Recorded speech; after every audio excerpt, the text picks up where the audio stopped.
La Bible a également failli disparaître en raison de la fragilité de son support. Écrite sur papyrus ou parchemin, elle a dû être sans cesse recopiée.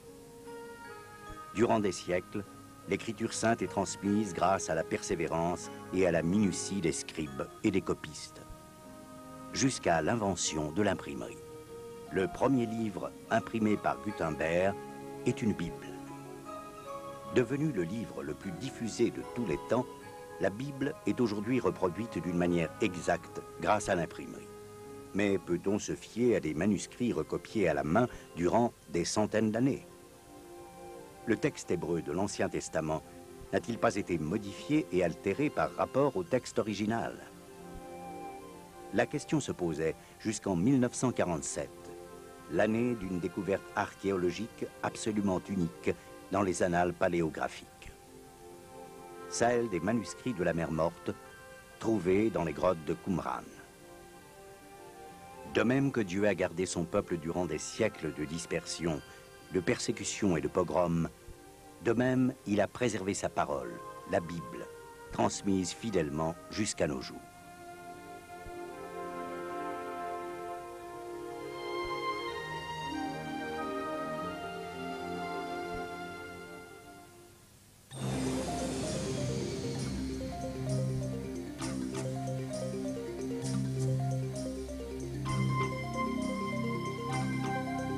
La région de la mer Morte est un site plein de mystères.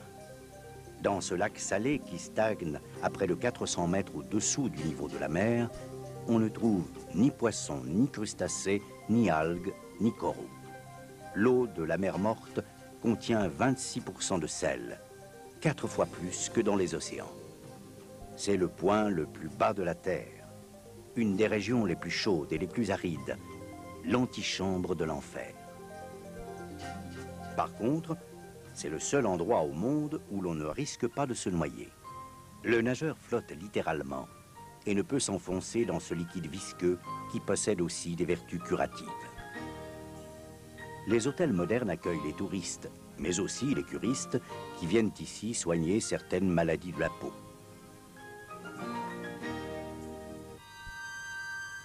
Sur les rives désertiques, des dépôts de sel.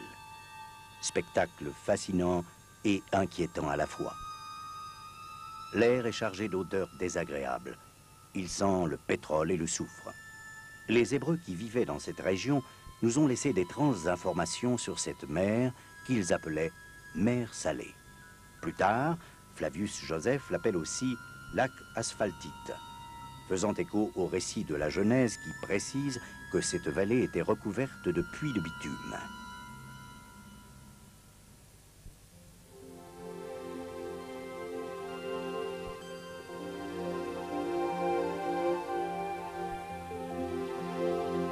La mer Morte est dominée par les montagnes du désert de Judée.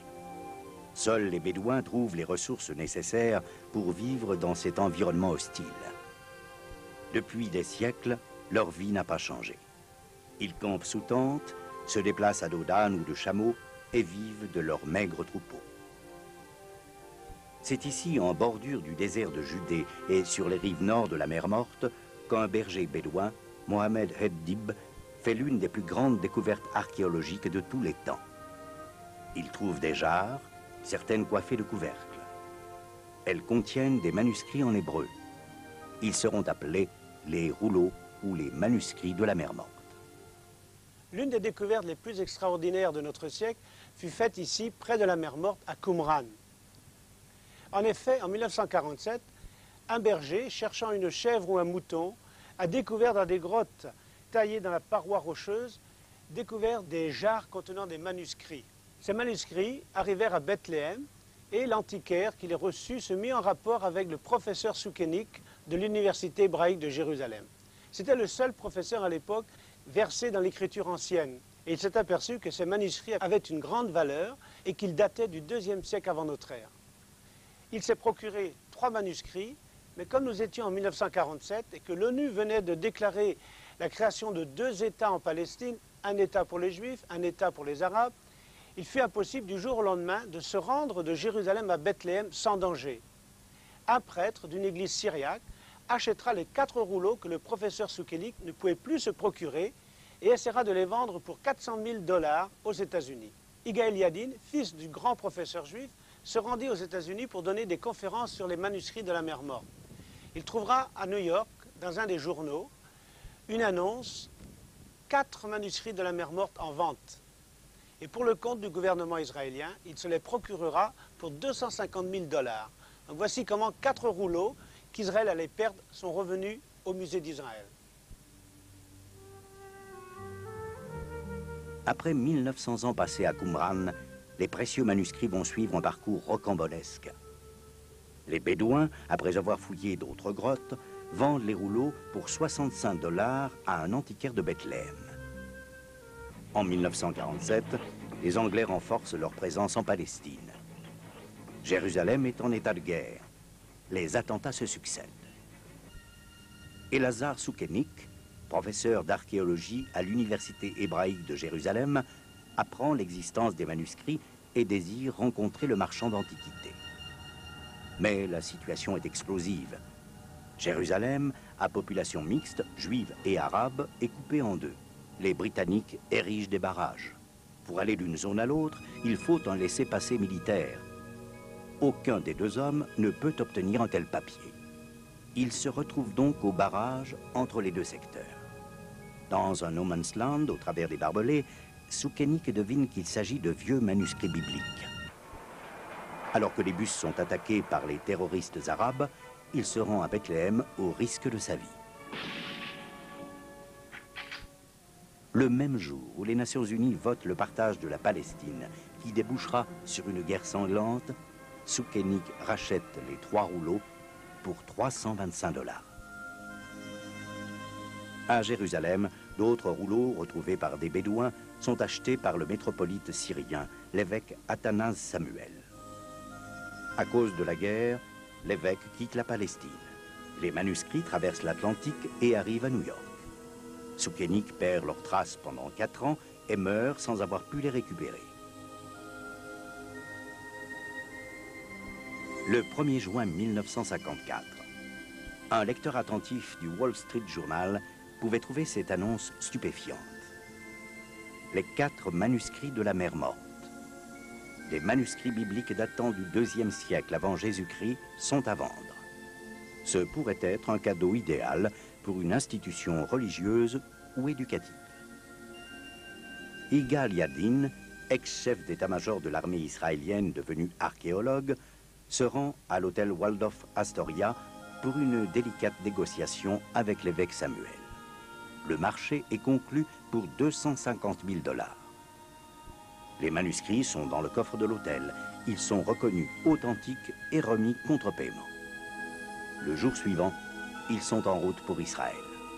Aujourd'hui, ces manuscrits uniques, parmi lesquels le livre du prophète Ésaïe, sont exposés au sanctuaire du livre à Jérusalem. Et voilà des manuscrits de tous les livres de l'Ancien Testament, sauf le livre d'Esther. Très tôt, on a réalisé que ces manuscrits sont excessivement vieux. Et la recherche a finalement montré qu'ils remontent pour une grande partie même à l'ère avant-chrétienne. Le fameux rouleau d'Ésaïe est daté vers 100 avant Jésus-Christ. Et ce rouleau contient tous les chapitres du prophète Ésaïe. Ce qui a frappé particulièrement dans la recherche des manuscrits, c'est la fidélité avec laquelle l'Ancien Testament a été transmis. Jusqu'à cette époque, on n'avait pratiquement que des manuscrits du Moyen-Âge. Alors on se demandait, est-ce que dans les siècles avant, on n'a pas faussé et changé le texte de l'Ancien Testament? Eh bien, c'était le premier moment où on a pu voir les vastes textes qui étaient à peu près 1000 ans plus anciens que le texte reçu du Moyen-Âge. Et voilà, la recherche a montré, la Bible n'a pas été changée. Nous avons toujours eu la même Bible comme on l'avait aussi avant la venue de Christ. Grâce à la patience des savants israéliens, puis à une armée d'archéologues et de biblistes, parmi lesquels le père Roland de Vaux, on va retrouver peu à peu une gigantesque bibliothèque de plus de 700 manuscrits bibliques, des ouvrages concernant la vie des Esséniens et des objets divers. Des dizaines de grottes de la région ont livré leurs précieux trésors. Des manuscrits complets ou des fragments réduits à quelques phrases. 170 textes de l'Ancien Testament représentant toute la Bible, à l'exception du livre d'Esther. Parmi les manuscrits les plus copiés, on a retrouvé 31 copies des psaumes,